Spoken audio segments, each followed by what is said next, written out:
Ciao tifosi del Napoli, lascia il tuo like sul video e iscriviti al canale per rimanere sempre aggiornato sulle ultime notizie da Napoli. Andiamo al video. Alex Meret, portiere del Napoli e della nazionale italiana, ha rilasciato alcune dichiarazioni ai microfoni di Radio CRC, emittente partner del club partenopeo, concedendosi per un'intervista a qualche giorno dal prossimo big match di campionato contro l'Atalanta. Prima di tutto, un commento su quanto di buono fatto la scorsa partita in casa del Milan. Uscita su Musa? Sono interventi difficili e rischiosi. Bisogna calcolare bene il tempo e le distanze. Sullo stop lui si è allungato palla e ho deciso di chiuderlo in uscita bassa ed è andata bene. Mi ha colpito sul piede e abbiamo sbrogliato una situazione che poteva essere pericolosa. Sono situazioni sulle quali si lavora anche in settimana. Impostazione dal basso. Sì o no? Se fatta bene, penso possa portare vantaggi e situazioni importanti con occasioni molto pericolose. Ci sta che per un errore tecnico o per movimento sbagliato si possa perdere la palla, ma la cosa importante è essere subito pronti a riaggredire come facciamo in ogni occasione. Noi ci proviamo, poi il rischio non deve essere mai troppo alto. E ancora, comunicazione con la difesa? Sicuramente devono essere comunicazioni breve e dirette.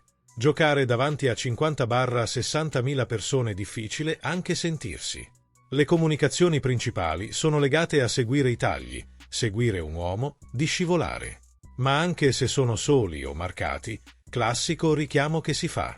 Devo tenerli sempre svegli sulle possibili occasioni che l'avversario può creare, soprattutto su quello che io posso vedere in anticipo. Questo vale per i centrali, ma anche per i compagni che ne hanno bisogno. Sorpreso dalla duttilità di Politano? Sì, sta facendo un ruolo che non gli avevo mai visto fare. È un giocatore di grande resistenza, ma ci sta mettendo anche una grandissima disponibilità e attenzione. Sta facendo un ruolo più faticoso, ma per noi è importantissimo perché ci dà una grande mano sull'esterno e con Giovanni possiamo chiudere meglio dentro l'area. Ci aiuta tantissimo anche in fase offensiva e dobbiamo sfruttare al massimo le sue caratteristiche. Miglior difesa del campionato? Lavoro di squadra, i centrocampisti che chiudono le linee di passaggio, i difensori a darsi le coperture giuste e in area c'è una grande attenzione a chiudere sull'uomo. Tutti si sacrificano a 100 all'ora.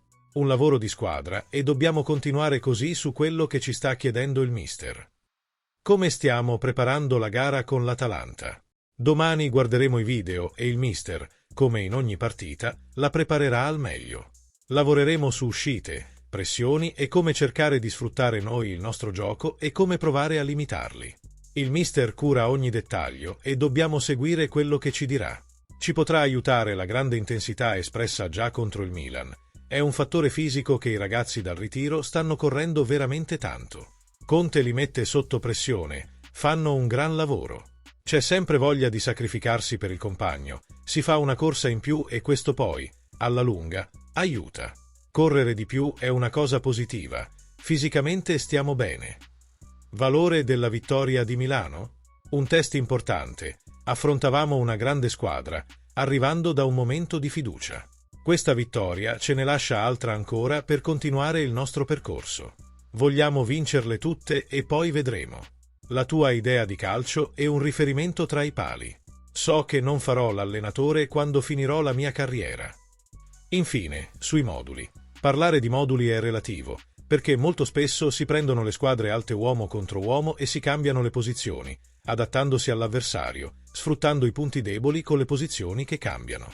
Parlare di numeri non è corretto nel calcio moderno. Sui portieri, penso che Courtois sia il migliore, come lui ce ne sono tanti e provo a rubare il meglio da ognuno per crescere. Qual è la tua opinione? Tifosi del Napoli, lasci un mi piace al video e iscriviti sempre al canale Forza Napoli.